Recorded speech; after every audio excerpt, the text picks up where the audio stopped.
कुछ राक्षस प्रवृत्ति के लोग हैं जो नारी जाति का सम्मान करना भूल गए हैं। अरे लिपस्टिक पाउडर ला के लीडर बनाए थे, मैं ला लूंगा, डैडी ध्यान रखो। क्या उनके घर में बहन बेटी नहीं है? क्या उनके बेटे की पत्नी नहीं है? वो किसी की बेटी नहीं है? क्या उनकी खुद की पत्नी किसी की बेटी नहीं है? उनको शर्म आनी चाहिए। मैं तो कह रही हूँ, लानत है उन पे, उनके शब्दों पे। वो भूल जाते हैं कि उन्होंने भी एक नारी के पेट से जन्म लिया हुआ है। बीजेपी का मुकाबला में केस हमारा जो सामने जीते आया, केस हमारा जो सामने जीते आया।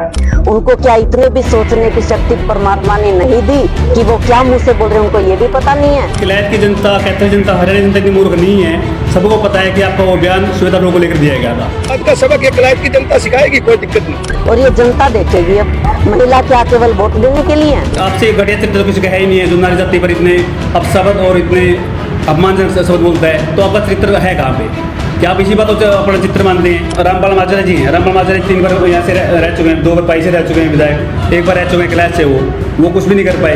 रही बात कमलेश डांडा जी की और तुषार डांडा जी की, तुषार डांडा वो तो सारे डॉक्यूमेंट्स एजेंट के नाम से जानते हैं। जहाँ भी हम जाते हैं एक बात सुनने में आती है कि जन जन की यही पुकार, चारों पुराने किलायत से बाहर, भाई संदीप पोपरा डोके डब की बार। शायद हल्के की राजनीति गरमाई हुई है। आज किस विषय को लेकर आप प्रेस वार्ता के लिए आए हो? सबसे पहले तो आप सभी पत्रकार साथियों को मेरा हाथ जोड़कर नमस्कार। मैं आप सभी का यहाँ पर पहुँचने पर अभिनंदन करता हूँ, वंदन करता हूँ और सभी को नमस्कार करता हूँ। पत्रकार साथियों, आज का जो मुद्दा है प्रेस कॉन्फ्रेंस बुलाने का, वो न केवल किलायत हल्के का है बल्कि पूरे कैथल डिस्ट्रिक्ट का, पूरे हरियाणा का और पूरे देश का बन चुका है। क्योंकि मनुस्मृति में एक श्लोक है तीसरे अध्याय के 56वें श्लोक से ये लाइन ली गई है, यत्र नारीस्तु पूजन्ते रमन्ते तत्र देवता। यानी कि जहाँ स्त्री की पूजा होती है वहाँ देवता निवास करते हैं। लेकिन इस श्लोक को मद्देनजर रखते हुए मैं तो इतना कहना चाहूँगा कि कुछ राक्षस प्रवृत्ति के लोग हैं जो नारी जाति का सम्मान करना भूल गए हैं, बल्कि वो इंसल्ट करते हैं। वो भूल जाते हैं कि उन्होंने भी एक नारी के पेट से जन्म लिया हुआ है, उनके घर में माताएं बहनें हैं। और मैं कोई घुमा फिरा के बात करने वाला इंसान नहीं हूँ। मैं सीधे तौर पर बोलूँगा क्योंकि आप सभी को पता है, और जो भी मेरे बुजुर्ग और माताएं बहनें, युवा साथी और बच्चे सुन रहे हैं इस बात को, वो जयप्रकाश जी ने जो बयान दिया था कि ऐसे लाली पाउडर लाना था, कोई नेता बना तो नहीं कहा अमोनी का मुझदाड़ी बधाई फिर आगे। तो मैं इस बात में उनका भी दोष नहीं देना चाहता, क्योंकि उनमें अहंकार इतना आ चुका है। क्योंकि वो 4 बार जनता ने उनको MP बना दिया है। उनके हर बार उनके झूठ चल जाते हैं, उनकी थप्पी चल जाती है, और उनके जो फ़ोन के उतार निकालने वाली बात है वो चल जाती है। और 2 बार उनको MLA बनाया। इस बात का घमंड उनके सिर पे चढ़ा हुआ है। लेकिन घमंड तो बड़े बड़ों का रहा। रावण जी कितने विद्वान आदमी थे, वो भी इसी बात के लिए मतलब धराशायी हो गए कि उनमें घमंड था, और घमंड उनका भी टूटा।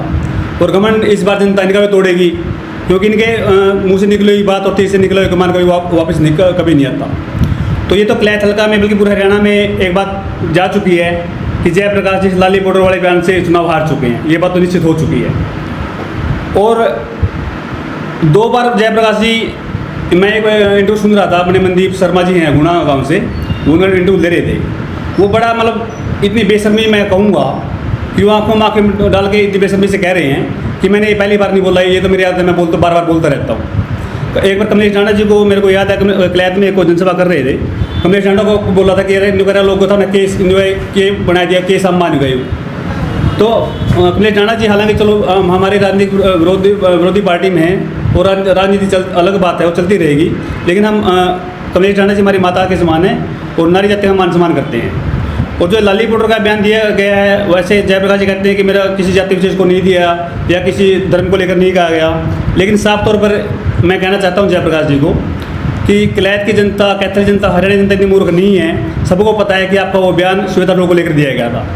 और मैं आप सभी पत्रकार साथियों के माध्यम से बताना चाहूँगा, जो श्वेता डुल जी के जो पतिदेव हैं, जो उनके हस्बैंड हैं, वो जयप्रकाश जी की सगी साड़ी का बेटा है, जो श्वेता डुल का हस्बैंड है। तो उनके पारिवारिक रिश्ते भी हैं, उन्होंने स्पेशल श्वेता डुल को उन्होंने टारगेट किया है। और मैं तो श्वेता डुल बहन से भी मैं हाथ जोड़े प्रार्थना करता हूँ कि ऐसे लोगों को सबक सिखाना चाहिए। श्वेता डुल ने तो खुद बयान दिया कि वो कांग्रेस को वोट देंगे, कांग्रेस का प्रत्याशी जयप्रकाश का बेटा है। मेरे को नहीं पता कि श्वेता बहन मतलब क्यों, किस प्रेशर में बयान उनसे दिलवाया गया है। वैसे तो मेरी बहन बड़ी समझदार हैं और बड़ी पढ़ी लिखी हैं। मैं ये एक बात और कहना चाहता हूँ, विवाद में देखो मेरा भी रहा है श्वेता बहन के साथ, लेकिन मैंने कभी भी बड़ी बहन के बिना, कभी भी आप लोगों को नोट भी किया होगा, मैंने कभी भी बड़ी बहन के बिना उनको संबोधित नहीं किया।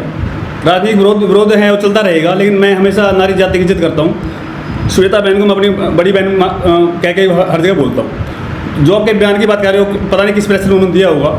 वैसे इतनी मतलब छोटी बात तो श्वेता नहीं कर सकती, कोई प्रेशर कोई मजबूरी उनकी रही होगी। और आप बात करते हैं नारी जाति की, मैं बात करूं तो ये जिस पार्टी से आते हैं उन पार्टी की सबसे बड़ी जो नेता रही है इंदिरा गांधी जी, जिनको पूरे वर्ल्ड में एक आयरन लेडी के नाम पे जाना गया। उसके बाद सोनिया गांधी जी जो लगभग 24-25 साल तक राष्ट्रीय अध्यक्ष रही हैं।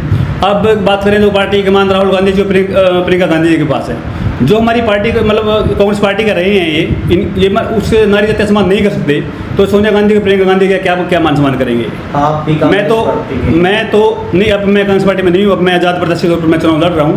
मैं मानता हूँ कि मैं कांग्रेस पार्टी में रहा हूँ और मैंने राहुल जी को, प्रियंका जी को मैं हमेशा अपना नेता माना है और आज भी मेरे दिल में उनके लिए मान सम्मान है। लेकिन अब मैं आज़ाद प्रत्याशी तौर पर चुनाव लड़ रहा हूँ और मैं आपके माध्यम से सभी से प्रार्थना करूँ हाथ जोड़ के कि आने वाले 5 अक्टूबर को सीरियल नंबर 13 पे मेरा चुनाव चिन्ह है गैस सिलेंडर का। तो मैं मेरे सभी समाज के बुजुर्गों से, माताओं बहनों से और युवा साथियों से प्रार्थना करता हूं कि आप अपने बेटे को, अपने छोटे भाई को अपना आशीर्वाद और वोट देकर सफल बनाएं और गैस सिलेंडर सामने वाला बटन दबाएं। आपने खुद कहा था कि कांग्रेस की टिकट तो मेरी पक्की है। हाँ बिल्कुल कहा था। मैं अब भी इस बात को कह रहा हूँ कि मेरा टिकट मेरी थी, लेकिन कुछ परिस्थितियाँ ऐसी हुई, क्योंकि मैं अपने नेता स्टेट की बात और कुमार शैलजा जी को मानता, तो राजी मानता हूँ नो डाउट। चलो, और उन्होंने कहीं ना कहीं मेरे लिए प्रयास भी किया, मैं ये नहीं कहता प्रयास नहीं किया। अब 2-3 सीटों को लेकर कुमार शैलजा जी ने दबाव बनाया था। एक तो जग जाहिर है कि पहली जो नारनौल की सीट है डॉक्टर अजय चौधरी जी के लिए उन्होंने प्रयास किया था, एक उगलाना के लिए और किलैत के मेरे लिए उन्होंने प्रयास किया है। मैं इस बात में कोई संदेह नहीं है, लेकिन कुछ न कुछ राजनीतिक मजबूरियाँ रही होंगी उनकी भी कि वो नहीं है उसमें कर पाए, लेकिन मैं उनके प्रयास में कोई कमी नहीं मानता हूँ। क्या हालात हैं कलायत की राजनीति के? चुनाव चल रहा है, कलायत के हालात तो एक बात तो क्लियर हो चुकी है कि विकास सरण तो मतलब ये इलेक्शन हार चुका है। जो ये लाली बॉर्डर वाला बयान है, ये नारी जाति के लिए मतलब मैं कहूँगा कि एक कलंक है, मतलब जयप्रकाश जी के मुँह से जो सब निकले हैं। अब वो सफाई कितनी देते रहे कि मैं तो मेरा इस संदर्भ में नहीं था, लेकिन जनता इतनी मूर्ख नहीं है। आप जनता को इतना पागल मत समझो, इतनी जागरूक कलायत की जनता इतने समझदार हैं। वो अब मैं जहाँ जाता हूँ, जैसे वोट मांगने जाता हूँ, सपोर्ट करने जाता हूँ, सारी माता बहनों से मिलता हूँ, उनसे आशीर्वाद लेता हूँ, तो वो तो ये कहते हैं कि संदीप भाई कि जयप्रकाश जी यदि लाली पाउडर ला कर आएंगे तो हम उसको वोट दे देंगे। मैं आप लोगों से पूछना चाहता हूँ क्या वो लाली पाउडर ला के वोट मांगने जाएंगे कलायत में? बिल्कुल नहीं जाएंगे, क्योंकि उन्होंने खुद का बयान है ये तो कि मैं लाली पाउडर ला कर को नेता बना तो ना कैसे वैसे फिर दाढ़ी बढ़ाए हुए। तो ये बात तो निश्चित तौर पर है कि नारी जाति कोई भी इसको वोट नहीं देगी। वो निश्चित तौर पर विकास सरण तो यहाँ से कलायत से ये इलेक्शन हार चुके हैं, और जयप्रकाश जी और विकास सरण पूरी ज़िंदगी लाली पाउडर को सपनों में याद कर कर रोते रहेंगे कि इतनी बड़ी गलती उनसे कैसे होगी। जैसा प्रेशर श्वेता पे डला है, तो वैसा प्रेशर कल को संदीप कोटड़ा पे डल गया तो कहाँ जाएंगे? संदीप कोटड़ा किसी प्रेशर मानने वाला नहीं है। तो ये तो बात जग जाहिर है। जो मेरे जानकार हैं, जो मेरे बड़े बुजुर्ग हैं, जो मेरे पिता के समान हैं, जो युवा साथी हैं या मेरे सहयोगी हैं या मेरे रिलेटिव्स हैं, रिश्तेदार हैं, वो सभी जानते हैं कि मैं दबने वाला नहीं हूँ, झुकने वाला नहीं हूँ। जो बोलता हूँ आंखों में आंखें डाले बोलता हूँ, जो करता हूँ सरेआम करता हूँ। आपने हारने वाले नेता का नाम तो नहीं लिया, जीतने वाले का नाम नहीं लिया। जीतने वाला आपके सामने बैठा है संदीप कोटड़ा एडवोकेट। निश्चित तौर पर मैं क्लास से जीत के आऊँगा और ये जीत बड़ी जीत होगी। और इस जीत में मैं तो विकास सरण जी को, जयप्रकाश जी को धन्यवाद करना चाहता हूँ कि इन्होंने जो नारी जाति का ये अपमान किया है वो कहीं ना कहीं मेरे को लग रहा है कि मेरे काम आएगा। तो क्या उन्होंने अच्छा काम किया है? नहीं, मैं अच्छा नहीं कहूँगा इसको। ये तो नारी जाति अपमान किया है और मैं तो उनको घोर निंदा करता हूँ और कहता हूँ कि मन को हर जगह हर प्लेटफॉर्म जाकर माफ़ी मांगनी चाहिए मातृशक्ति से। लेकिन मैं एक बात कह रहा हूँ कि जैसे उनको नुकसान हुआ है, एक सिक्के दो पहलू होते हैं। किसी को नुकसान हुआ है तो किसी को फायदा तो होना ही है। वो फायदा मेरे को लग रहा है कि वो फायदा मेरे को लग रहा है, इसलिए मैं कह रहा हूँ। मैं हमेशा दोबारा से फिर कहता हूँ कि जयप्रकाश जी में और विकास सरण में यदि कोई थोड़ी सी भी वैसी इंसान उनके बीच में दिल में और कहीं पे आसपास नहीं है, लेकिन फिर भी मैं कहता हूँ कि हर प्लेटफॉर्म जाकर वो मातृशक्ति से और बहनों से, माताओं से माफ़ी मांगनी चाहिए। और मेरे गाँव में तो उन्होंने माफ़ी मांगी भी है। मेरे गाँव में कोटड़ा में आकर उन्होंने हाथ जोड़े कहा है कि भाई मेरे से गलती होगी, लोगों मेरे को माफ़ कर दो। लेकिन ये माफ़ करने वाली गलती नहीं है। मैं मेरी माताओं को, बहनों को ये कहना प्रार्थना करना चाहूँगा कि ऐसे लोगों को यहाँ से भगाने का काम करो।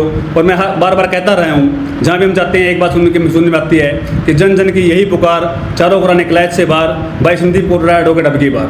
तो लोगों में जोश है, जुनून है, सब चाहते हैं कि भाई संदीप कोटला एडवोकेट अब की बार जिताने क्लैच से। हर कोई अपना जलसा जुलूस निकाले, आप कोई रैली टेकेंगे?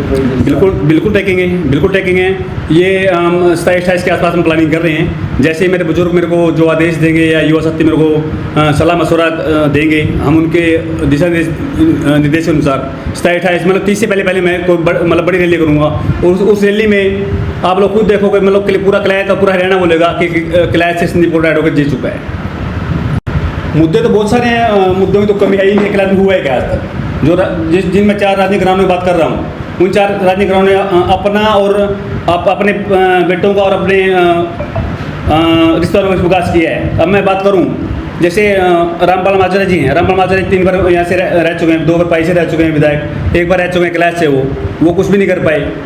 सिर्फ ये एक बात मैं उनकी अच्छी मानता हूँ, सुख में जाते हैं, इसमें कोई दुराई नहीं है। लेकिन लोगों को विकास चाहिए, लोगों को काम चाहिए, वो कुछ भी नहीं कर पाए। जयप्रकाश जी तो झूठे फ्रे भी रहे, बच्चा जानता है। और रही बात कमलेश डांडा जी की और तुषार डांडा जी की, तुषार डांडा को तो सारे डॉक्यूमेंट्स एजेंट के नाम से जानते हैं। मतलब इतने पैसे कमा चुके हैं एक किस्म के, जिन्हें मतलब कि ज़्यादा नहीं कहूँगा मैं, 15,000 करोड़ के आसपास आज के मालिक बन चुके हैं। और जयप्रकाश जी 2 बात बड़ी रोब से कहते हैं कि मेरे अंदर 2 बातें हैं कि मेरा चरित्र में कोई उंगली उठा सकता, और ईमानदारी की बात करते हैं। मैं आपके माध्यम से उनसे पूछना चाहता हूँ, यदि बात चरित्र नहीं कहते हैं, आपसे घटिया चरित्र तो किसी का है ही नहीं है जो नारी जाति पर इतने अपशब्द और इतने अपमानजनक शब्द बोलता है। तो आपका चरित्र है कहाँ पे?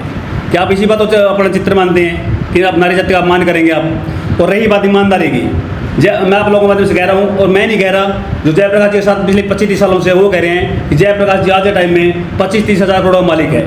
यदि आप ईमानदार हैं तो 25-30 हज़ार करोड़ कहाँ से आए वो? मैं आपके माध्यम से उनसे इन बातों का जवाब चाहता हूँ। और कमलेश डांडा जी के बारे में, तुषार डांडा जी मैं बोल चुका हूँ मैं कि द कमीशन एजेंट तुषार डांडा जी को नाम दिया है हरियाणा की जनता ने। तो एजेंट के रूप में उन्होंने काम किया है, इतने पैसे कमा चुके हैं कि 10 पीढ़ी लोगों को काम करने की जरूरत नहीं है। और मैं इनमें जो 4 घरानों की बात करता हूँ, मैं मान परिवार का मैं एक मान सम्मान करता हूँ। इन 4 घरानों में मान परिवार बहुत बढ़िया रहा, उन्होंने ईमानदारी से काम किया है।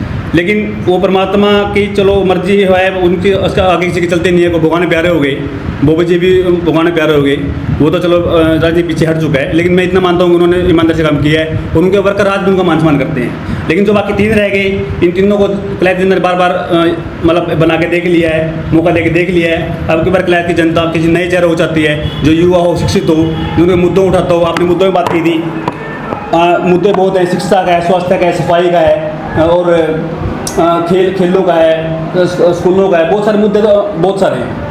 मैं क्लास जनता से प्रार्थना करता हूँ कि आप मेरे को एक बार मौका देके देखो, अपने बेटे को, अपने भाई को मौका दो। आपकी उम्मीदों पर खड़ा उतरूँगा और हमेशा आपके साथ सुख में दुख में खड़ा रहूँगा।